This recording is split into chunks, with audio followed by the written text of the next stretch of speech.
World War II ended 70 years ago, and thanks to countless documentaries and books, we've seen what it was like through photographs and film. But there are several pictures taken during that time by a Talbot County man that few have seen before until now. His name was Norman Harrington, and some may remember him from his days as editor of the Star-Democrat. But his journey into journalism started way before that as a photographer for the U.S. Army. And this weekend, thanks to his daughter, the rest of the world will see some rare photographs from that journey. Hey guys, how's it going? Lisa Harrington of Oxford is busy getting together an exhibit that will let the rest of the world see World War II through the eyes of her father, Norman Harrington. His job was to photograph the war, and he did both still photography and film photography. Before enlisting in the Army, Norman already had experience in photography. He graduated from Easton High School at the age of 15. He was kind of on a fast track.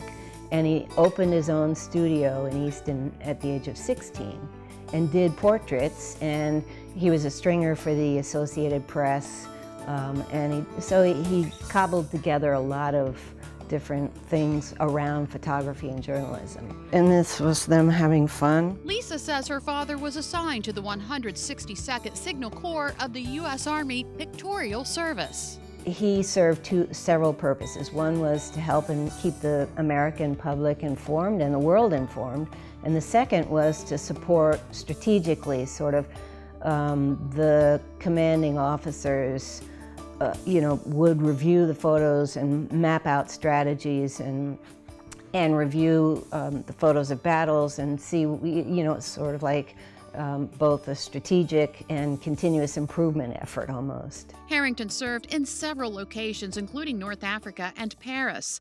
But his last combat assignment took him to Adolf Hitler's mountain retreat in Berchtesgaden, Germany. He was brought in after it was bombed out and cleared.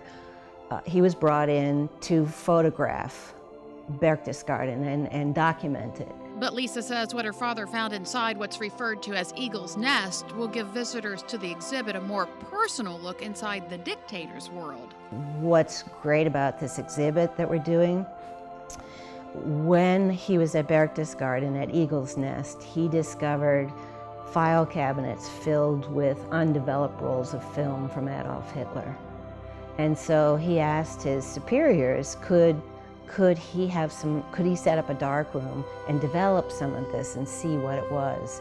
And they allowed him to do that, and they allowed him to keep about 50 of those images.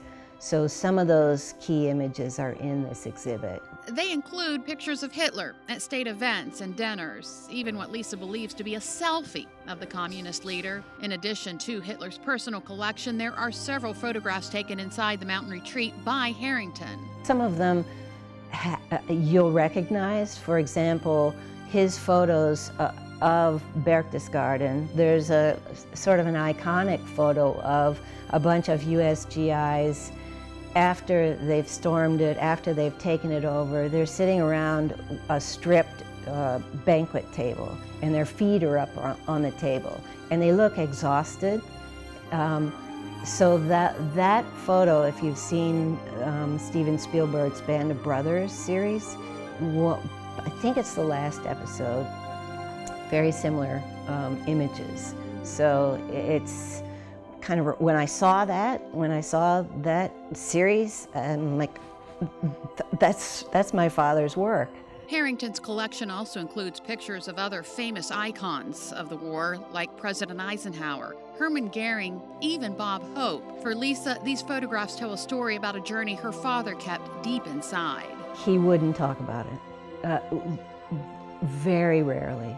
I knew that we had this cache of photos that were his personal collection from the war. So I knew we had a couple of boxes of photos, of prints, and some negatives.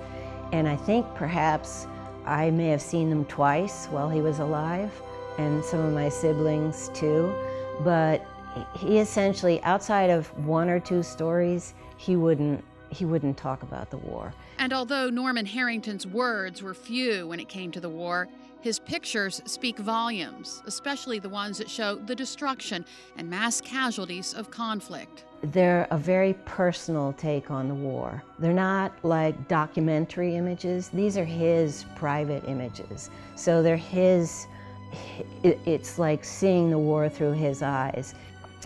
He talked about how the camera was his safety because he could distance himself from the war using the camera.